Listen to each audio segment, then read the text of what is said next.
Bridge से संबंधित क्षेत्रफल निकालना है। ब्रिज से जितना संबंधित क्षेत्रफल है उन सबों के बारे में इसमें पढ़ना है।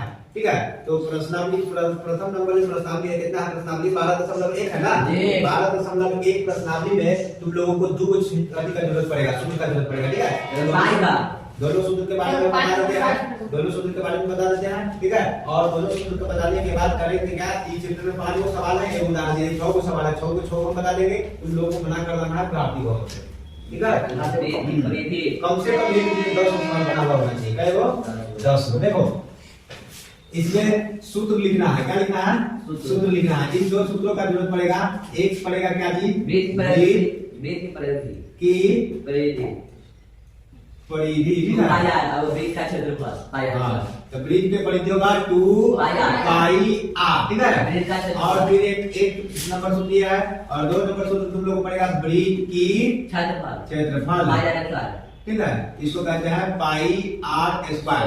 अब ये दो सूत्र है और इन दोनों सूत्रों को याद करके आना है। अब इसमें एक नया चीज क्या है कि पाई का वैल्यू तुम लोगों को पता होना चाहिए और दशमलव में कहे तो 3.14, दशमलव में कहे तो 3.14। यही 3 को चीज तुम लोगों को दिमाग में रखना चाहिए। यही 3 को चीज से 12.1 का जो भी सूत्र है, जो भी सवाल है, वो सभी सवाल बन जाएगा, सभी सवाल बन जाएगा। ठीक है, बस इतना ही चीज करना है। अब इसमें हम समझा देते हैं कि ब्रिज कैसा होता है, उसमें क्षेत्रफल क्या होता है, उसमें परिधि क्या होता है। ठीक है, ये चीज सब नहीं बताता है कोई, बता देते हैं। इसको नोट करना है तो कर लो। जी याद है।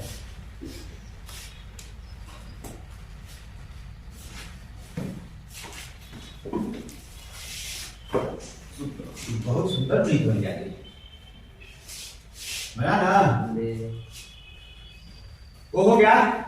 अब देख लो, इसमें पाई तो हम बता दिया है। एक चीज अब बता देते हैं कि इसमें क्या क्या चीज है, क्या क्या नहीं है। देखो इसको केंद्र कहते हैं। क्या कहते हैं? केंद्र। केंद्र कहते हैं। क्या कहते हैं? केंद्र कहते हैं। 9th में तुम लोग को इसमें पढ़ना होगा, पढ़ा हुआ है। देखिए ये केंद्र है, ये केंद्र है। क्या है? केंद्र है। और अब इसमें देख लो, ये जो है ना, ये केंद्र से ब्रिज की अंतिम दूरी जो कहलाता है, ये इसी को कहते हैं त्रिज्या। क्या कहते हैं इसको? त्रिज्या। क्या कहते हैं? त्रिज्या।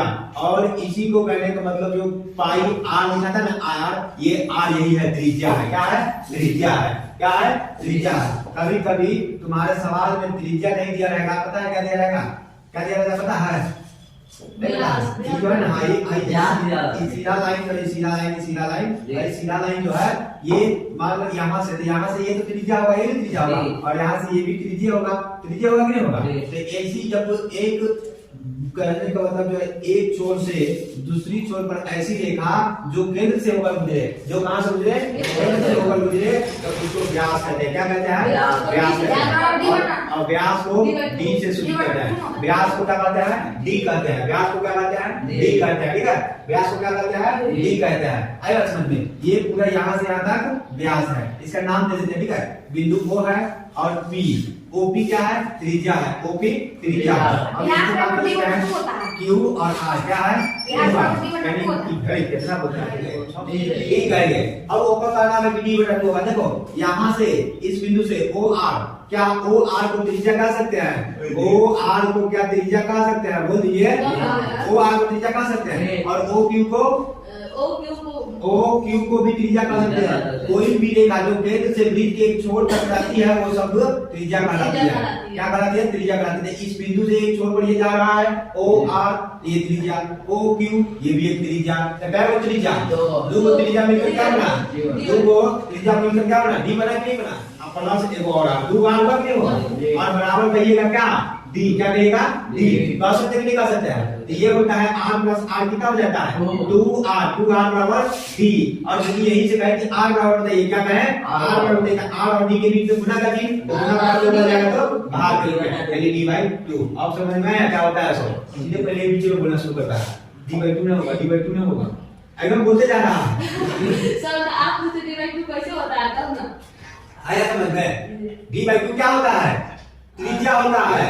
d/2 त्रिज्या होता है। व्यास कभी भी d/2 नहीं होता है, व्यास को d से ही सूचित किया जाता है। ठीक है, r बाई r में कर रहा है d बाई 2 हमेशा त्रिज्या होता है, यानी कहीं भी हमको d दे दे तो क्या त्रिज्या निकाल सकते हैं। क्या है कि इसमें d हमको दिया हुआ है 14 सेंटीमीटर, d दिया हुआ है 14 सेंटीमीटर, तो हमसे कह रहा है कि r बटे क्या कहिएगा 14 सेंटीमीटर बटा 2 है ना, 2 से 7 यानी मतलब क्या 7 सेंटीमीटर, क्या होता है 7 सेंटीमीटर। यदि किसी सवाल में कह रहा है कि r दिया हुआ है 8 सेंटीमीटर, कितना दिया हुआ है 8 सेंटीमीटर, तो d बताइए, कह रहा है कि d बताइए, d बताइए, क्या d नहीं निकाल सकते हैं अभी यहाँ 2r बराबर d होता है, क्या होता है 2r बराबर d होता है, तो 2 into r यानी 8 ना 16 सेंटीमीटर क्या हो गया 16 सेंटीमीटर क्या हो गया d हो गया, यानी r से d और d से r निकालने के कभी भी का है क्या निकाल सकते हैं, कोई दिक्कत नहीं होगा। चलिए इसको मिटा दें, इसका जरूरत नहीं है, ये समझाने के लिए बताया कि d से r और r से d निकालना रहे तो सवाल में हमको ऐसा बहुत जगह मिलेगा कि यहाँ पे d दिया रहेगा और निकालने के लिए r पड़ जाएगा, फिर r दिया रहेगा d निकालने के लिए रहेगा, बिना इस सब निकाले काम नहीं चलेगा। चलिए इसमें जो हम लोग को पढ़ना है क्या वृत्त की परिधि, तो कहिए कि सर इसमें परिधि क्या हो रहा है, पहले परिधि को थोड़ा समझा दीजिएगा, वही समय से भाषण किया जा रहा है, चलिए परिधि समझा देते हैं, ठीक है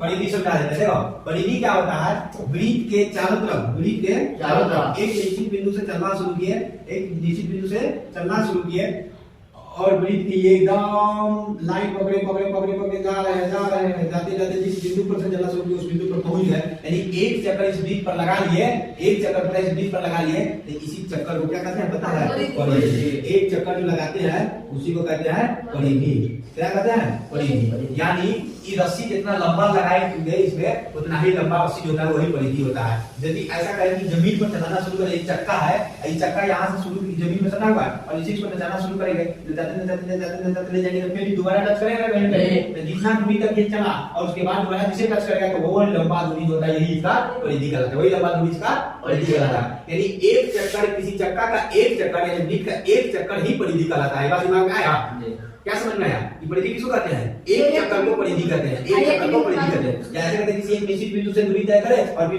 उसी बिंदु पर उसके एकदम एक गोलाई में एक निश्चित गोली आकृति पर किसी निश्चित बिंदु से दूरी तय करना शुरू करेंगे और फिर अगर उसी बिंदु पर मिलेंगे तो वह जो है परिधि कहलाता है। क्या कहलाता है, परिधि कहलाता है। आई बात समझ में, तो परिधि समझ में आ गया कि परिधि क्या है, देखिए सर वो क्षेत्रफल लिखा दिया हुआ है, क्या लिखा दिया हुआ है क्षेत्रफल। क्षेत्रफल क्या होता है, जैसे कि इसके अंदर का जो क्षेत्र है ना, इसके अंदर में जितना भी क्षेत्र पड़ा हुआ है, इसके अंदर में जो क्षेत्र पड़ा हुआ है इसी को क्षेत्रफल कहते हैं। क्या कहते हैं, इसी को क्षेत्रफल, यानी जिस कोई भी आकृति हो उस आकृति के अंदर का जो क्षेत्र होता है उसी को क्षेत्रफल कहते हैं। जितना क्षेत्र वह घेरता है उसे क्षेत्रफल कहते हैं। यानी ये जो बीच वाला है ये इसको क्या कहेंगे क्षेत्रफल। आया बात समझ में, क्षेत्रफल किसको कहते हैं सब समझ में आया, अभी भी किसी को दिक्कत है, क्षेत्रफल समझ में आ गया, परिधि समझ में आ गया, त्रिज्या समझ में आ गया, व्यास समझ में आ गया, यहाँ तक कोई दिक्कत। अब कोई डाउट बचा हुआ है कि त्रिभुज में क्या चीज क्या कहते हैं, नहीं ना, नहीं तो डाउट बचा हुआ है, यहाँ तक समझ में आ गया, यहाँ तक समझ में आया कि नहीं आया, है ना। अब क्या होता है, एक चीज और समझा देते हैं, उसका जरूरत आप लोगों को पड़ता रहेगा, ठीक है। ठीक है, यहाँ तक तो सब कुछ समझ में आ गया कि क्षेत्रफल क्या कहता है। इसलिए सर बोर्ड के इतना क्षेत्र घेर के रखा हुआ है, क्या बोर्ड का क्षेत्रफल पूरा होगा, हाँ सर पूरा होगा। रूम जितना जगह घेर के रखा हुआ है पूरा क्षेत्रफल रूम का कहलाएगा। हम जितना दूर में बैठेंगे वो मेरा जो क्षेत्र घेरेंगे उसी को क्षेत्रफल कहा जाता है, कितना क्षेत्रफल में बैठे हुए हैं। मोटरसाइकिल में अपना जितना क्षेत्र में खड़ा किया हुआ है वो क्षेत्रफल उतना कहलाएगा, उसको गुना भाग करके निकालेंगे उतना ही क्षेत्रफल वो खड़ा रहेगा, ठीक है। यानी कोई भी वस्तु यदि रख दिया जाए जितना जगह वो रखाएगा वो पूरा क्षेत्रफल कहलाएगा। ऐसा समझो ना कि एक ऐसा एक चूड़ी है, ऐसा क्या है चूड़ी है, ऐसा समझो कि साइकिल के चक्का है, क्या है साइकिल के चक्का, साइकिल के चक्का गोल भुइयां पर रख दीजिएगा और गोल गोल डंडा से क्या करेंगे लकीर खींचेंगे चारों तरफ, जो लकीर खींचे वो पड़ेगी, जो लकीर खींचे शुरू के खींचना वहां से वहां तक पड़ेगी और बीच में जन्ना जगह पर रखा था चक्का क्षेत्र में रखा था, क्या में क्षेत्र में, तो क्षेत्र से बना क्षेत्रफल। इसीलिए जितना दूर में रखा था वो सब क्षेत्रफल और चारों तरफ जो डंडा से अति खींचे लकीर पूरा लकीर जो खींचेंगे वो परिधि कहलाएगा। आएगा समझ में, परिधि, क्षेत्रफल,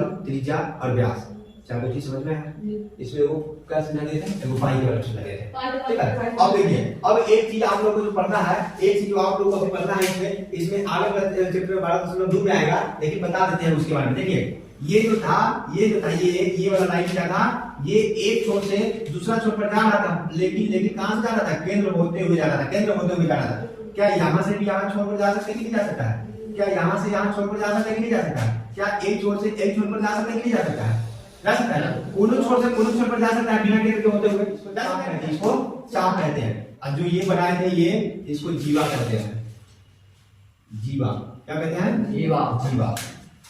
समझ में आया?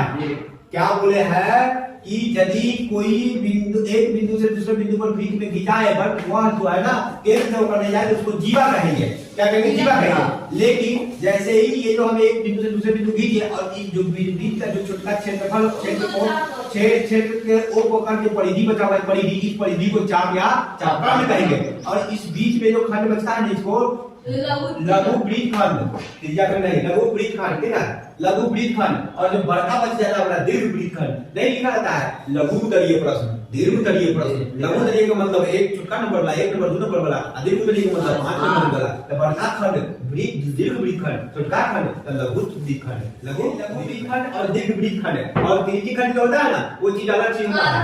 हमें बता देता है त्रिज्यी खंड क्या होता है। देखिए जब किसी इसी फोटो में बनाते हैं, जैसे कि यहाँ एक केंद्र है, केंद्र से ऐसे ऐसे ऐसे ये जाएगा, क्या हुआ ये? बोलिए केंद्र से जो परिधि तक ले जाता है उसको क्या कहते हैं? परिधि तक जो लिखा जाता है इस रेखा को क्या कहते हैं? क्या कहते हैं? जीवा नहीं कहते हैं, त्रिज्या कहते हैं।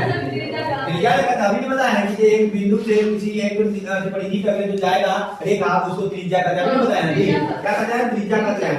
अब ऐसे ये जैसे आया फिर एकड़ा क्या कहेंगे? त्रिज्या। ये जो है ये त्रिज्या, यह त्रिज्या। और ये जो बना ये जो बना ये जीवा, जीवा क्या है? जीवा। तो इनके बीच में क्या बन जाता है? त्रिभुज। और ये जीवा नहीं रहता तो ये सीधा ये खंड बनता ना, खंड बनता, इसी खंड को कहते हैं त्रिज्यी खंड। त्रिज्या से बनता है उसको त्रिज्यी खंड कहते हैं। तो लघु त्रिज्यी खंड और इधर जो बन गया बड़का तो दीर्घ त्रिज्यी खंड ये होता है। देखा बात नहीं ना? अब देखो ये खेत है, अब चलो घास काटना है इसमें।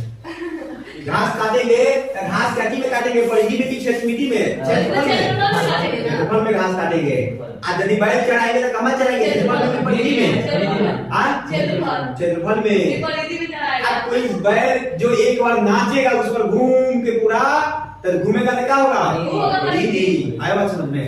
अब देखिए खेत है, खेत पर 24 रुपया प्रति मीटर की दर से वार लगाने का व्यय, ठीक है, 5280 रुपया है। तो इस खेत की 0.50 प्रति वर्ग मीटर की दर से जुताई कराई जानी है। तो खेत की जुताई कराने पर व्यय क्या लगेगा? पाई बराबर 22/7, क्या कहते हैं? 22/7 व्यय खर्चा। देखिए वृत्ताकार खेत है, 24 रुपए प्रति मीटर की दर से वार लगा रहा है, ठीक है। तो बार जो लगाते हैं देखिए कभी कभी किसी के घर देखेगा ना, घर के चारों तरफ देखेगा वो लंबा लंबा छड़ लगाएगा, में कांट वाला बांधेगा, एकदम कांट वाला नहीं बनता, कांट वाला रस्सी लेकर नहीं रहता खेत में है ना, दूरा पर बांध के अंदर घर में पकड़ी तकड़ी खटू में बैठ में ना उसे खलिए जाए कपाक आलू में घुसे नहीं तो लगा देता है, तो उसी को कहते हैं बार लगाना, ठीक है। तो खेत में लगा रहा है, वृत्ताकार खेत में लगा रहा है, तो बोलो बार बीच में लगाएगा कि बार एक काटे काटे लगाएगा, काटे काटे लगा रहा है तो क्या? परिधि। क्या? परिधि। यानी परिधि पर खर्चा कर 25 रुपए 24 रुपए प्रति मीटर की दर से व्यय करता है। बार लगाने पर पूरा व्यय कितना? 5280। कुल खर्चा पड़ा 5280 रुपया। कितना रुपया? 5280 रुपया कुल खर्चा पड़ा, 5280 रुपया। और 1 मीटर लगाने में खर्चा पड़ रहा था कितना? 24 रुपए प्रति मीटर की दर से, 24 रुपये प्रति मीटर की दर से। तो 24 रुपया 1 मीटर पर खर्चा पड़ रहा है, तो 5280 रुपया कई मीटर पर खर्चा पड़ेगा? तो 24 से भाग देंगे, जय मीटर होगा कई मीटर निकल जाएगा।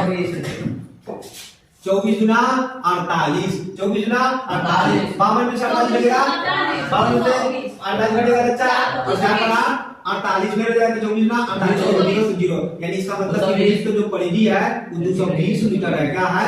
220 मीटर है कि नहीं है? ये परिधि निकला ही, ये परिधि निकला। समझ में आया कैसे परिधि निकाल दिया है? दिया था रुपया खर्चा और हम निकाल दिए परिधि। क्या निकाल दिए? परिधि। जब परिधि निकल गया तो इस खेत की 0.50 प्रति वर्ग मीटर की दर से जुताई करा है। अच्छा जुताई क्षेत्रफल में करवाएंगे कि परिधि में करवाएंगे? क्षेत्रफल में। बीच में खेत में को ट्रैक्टर घुमा के जोत के चल जाएगा, अगर जोत दियो खेत में तो याद आवा आज होगा कि आड़ी खरीद जोत के चल जाएगा, खेत जोत दियो रुपया लावा 7 ग्राम हम मारेगा और ट्रैक्टर वाला सामान खाता है तो अगर समझ में नहीं आता कि परिधि जोते की खेत से मिट्टी जोतना है, अगर से मिट्टी परिधि कर देगा तो भूल हो जाएगा, लेकिन कहेगा खेत जोतना है तो खेत जोत चल जाएगा, है कि नहीं? तो देखो 50 पैसा प्रति वर्ग मीटर की दर से जुताई लग रहा है ना? तो सबसे पहली बात हम वृत्त की परिधि निकाल दिया है, वृत्त की परिधि निकाल दिया है, तो क्षेत्र मिट्टी यानी क्षेत्रफल निकाल देंगे तब ना हमको खर्चा पता चलेगा कि कितना। तो क्षेत्रफल निकालने के लिए सूत्र क्या होता है? बोलिए बोलिए, पाई आर स्क्वायर। क्षेत्रफल के लिए होता है पाई आर स्क्वायर। तो क्या हमको पाई पता है और आर पता है? कहाँ है? नहीं पता है। तो आर हमको जानकारी होना जरूरी है कि नहीं है? जरूरी है ना? तो पहले आर निकालने के लिए करना क्या है? हमको परिधि पता है ना? परिधि का सूत्र क्या होता है? 2 पाई आर बराबर 220 मीटर। बात सही की गलत? 2 पाई आर की जगह पे 2 22 7 गुना आर बराबर 220 मीटर। होगा कि नहीं होगा? 7 ए बगल जाएगा तो कैसे चल जाएगा सर? ए बराबर को बगल जाएगा तो भागा में तो गुना में नहीं जाएगा, भागा गुना में नहीं जाएगा। और गुना वाला जो है 2 और 22 भागा में चला जाएगा कि नहीं चला जाएगा? तब 22 से इसको काटिएगा तो एक बार में 0, 2 से इसको काटिएगा तो 5 बार में, और 7 उधर चला जाएगा गुना में 7 7 बचे 35। यानी कितना मीटर पता चला? 35 मीटर। क्या पता चला? आर पता चला। अच्छा नहीं समझ में आया? समझ में आया? आर लिख निकालेंगे तो हिंदी नहीं लिखेगा। हां हिंदी बोल दो, आर लिख दिया हो गया। अब आर पता चल गया तो क्या 22/7 हम पाई को और आर को 7 बचे 35। क्या आर स्क्वायर को गुने 2 बार 35 क्या पट जाएगा? ई क्या निकल गया? ई क्षेत्रफल है ना निकला? ई क्षेत्रफल है ना निकला? हमको कह रहा है कि क्षेत्रफल तो लिखेंगे तो ई देखो देखो थोड़ा सा यहाँ पे कुछ चीज समझा देते हैं तुम लोगों को। 35 मीटर गुने 35 मीटर 2 बार हुआ कि नहीं हुआ? तो जब भी मीटर से मीटर में गुना होगा तो क्या होगा? Metre square. और इसको हम काटते 7 से इसको काटने के साथ में 35। हम नहीं काटेंगे, देखिए अरे अच्छा हम नहीं काटेंगे, गुना नहीं करेंगे। 22 गुने 5 गुने 35 मीटर स्क्वायर लिखे हैं तो कोई तकलीफ किसी नहीं। 1 मीटर स्क्वायर पर खर्चा पड़ेगा जुतवाने में 50 पैसा। अपना मीटर स्क्वायर पर खर्चा कितना रुपया पड़ेगा? बोलिए बोलिए। एक कलम का मूल्य 50 पैसा, 100 कलम का मूल्य कितना पैसा? क्या करेंगे? 100 कलम से 50 पैसा में गुना करेंगे। एक कलम का मूल्य 5 रुपया तो 500 कलम का मूल्य कितना रुपया? तो 500 गुने 5 कलम, अरे 5 रुपया, 500 कलम गुने 5 रुपया। एक खेत जुतवाने में 50 रुपया तो हम 50,000 खेत जुतवाएंगे तो कितना रुपया? तो 50,000 गुने 5। तो 1 मीटर स्क्वायर जुतवाने में हमको 50 पैसा का खर्च है, तो इतना मीटर स्क्वायर जुतवाने में कितना का खर्च पड़ेगा? ये सब गुना कीजिए, गुना कीजिए। कितना से गुना? 0.5 से कितने से गुना? अब बताइए ई दशमलव हटाने के लिए नीचे 1 और 2 अंक बाद में 2 को 0, 2 अंक बाद में 2 को 0, 1 को 0 से 0 गया गया काम से गया गया ना जी? गया कि नहीं गया? कहां गया? बाहर चला गया। ठीक है हुआ ना जी? अब भी काटना है 5 से इसको 2 बार में और 2 से इसको 11। हम सिखाए हुए 11 से गुना नहीं कीजिएगा। देखिए 5 से गुना करना है ना, 5 से गुना करना है तो पता है क्या कीजिएगा? पता है क्या कीजिएगा? 5 से गुना करना है तो 50 25 के 5 हमने 2 5 से 2 क्या कीजिएगा? गुना कर लीजिएगा। और 11 से गुना नहीं करना है, 11 से गुना नहीं करना है, डायरेक्ट 5 का 5 7 7 12 के दुकान में 1 7 1 8 1 9 है ना, और 1 का 1 ये हो गया गुना। इधर से जोड़ना शुरू किया है। 11 से गुना करना है तो गुना नहीं कीजिएगा, क्या कीजिएगा?